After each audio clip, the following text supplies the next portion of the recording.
Lydeka – įdomu sužinoti. Lydekos aptinkamos tik šalto arba vėsaus vandens upėse. Lydekos yra gėlavandenės žuvys. Senos lydekos gali pasiekti kelių metrų ilgį ir 35 kg svorį.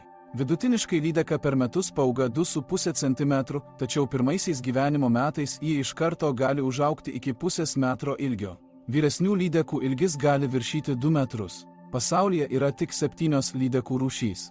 Afrikoje, Pietų Amerikoje, Australijoje ir Antarktidoje lydekų nėra. Lydekos neseka grobio, o mieliau puola iš pasalų. Lydekų dantys atsinaujina visą gyvenimą. Vienu metu lydekos gali sudėti iki 250 000 ikrų.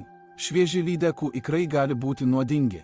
Didesnės lydekos kartais gali suėsti savo brolius. Lydekos, net ir didžiausios, paprastai nepuola žmonių. Lydekos gali įveikti perpus didesnį ir sunkesnį grobį. Lydekos mėsa yra dietinis produktas, joje yra minimalus riebalų kiekis. Lydekos yra visaėdės. Laikui bėgant lydekos gali keisti kūno spalvą, kad ji atitiktų kintančią aplinką. Sakykite, ar jums patinka gaudyti lydekas?